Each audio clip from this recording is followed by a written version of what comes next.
आपण सगळे स्टडीत भेटणार. बरं ठीक आहे, मी इथलं काम आटपतो आणि लगेच येतो. मला एक गोष्ट कळत नाही, मॅडम हिम्मतला भेटायला एकट्या का गेल्या?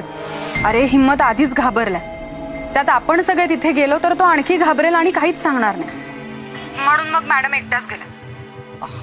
आणि आता तू जास्त प्रश्न विचारू नकोस हा, स्टडीत भेट. ओके ठीक आहे, चल बाय बाय.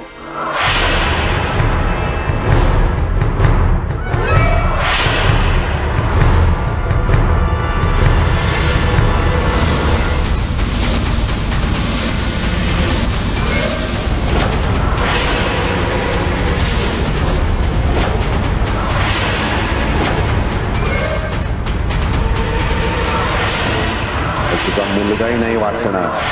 राजूला पण खाल्लंच करीन. मला मला मारू नका, मला मारू नका. हो म्या काय मुद्दावर नाही केलं. हो तुमचे वडील तर देव माणूस होते. हो या मुद्दावर नाही केलं. मला मला मारू नका.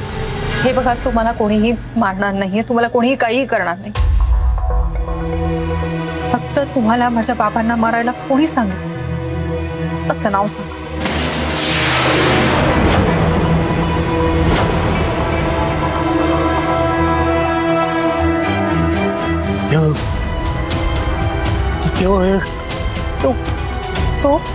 एक साहेब होता.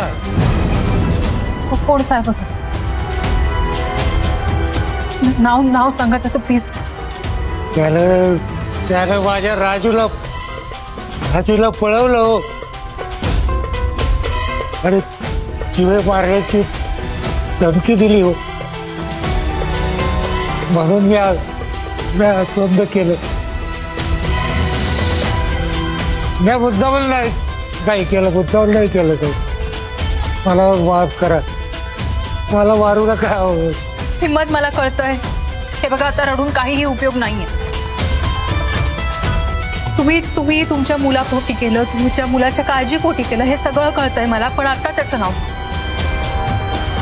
हे बघा, त्याला काहीही होणार नाही, तुमच्या मुलाला काहीही होणार नाही. तुम्ही जे काही केलं, तुम्ही जी चूक केली त्याची शिक्षा तुम्हीही भोगली. आता मला त्याचं नाव सांग प्लीज. मला त्याला शिक्षा द्यायची हिम्मत. प्लीज त्याचं नाव सांग. काय बोललास ना, तर राजूला पण खाल्लंच करीन. तुझा मुलगाही नाही वाचणार. तो माझ्या राजूला मारेल हो. नाही नाही नाही मार. तो काहीही नाही करणार तुमच्या राजूला. तू नाव सांगा प्लीज, नाव सांगा.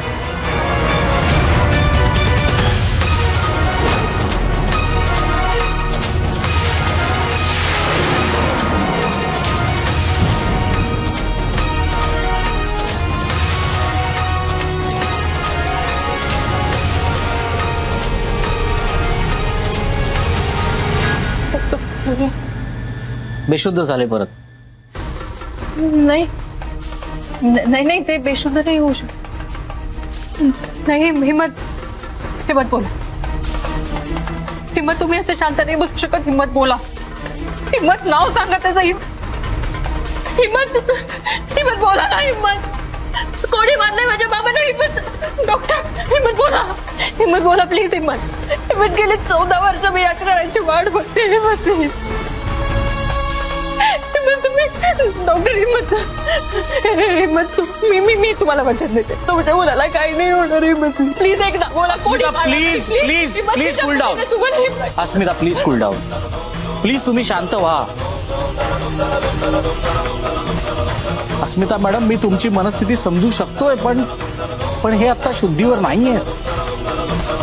सो प्लीज प्लीज शांत व्हा तुम्ही. शांत हो डॉक्टर. कशी शांत हो?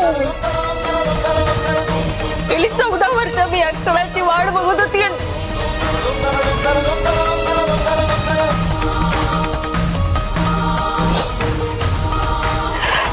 डॉक्टर काही करा, डॉक्टर काही करा, पण मला यांच्याशी बोलायचं.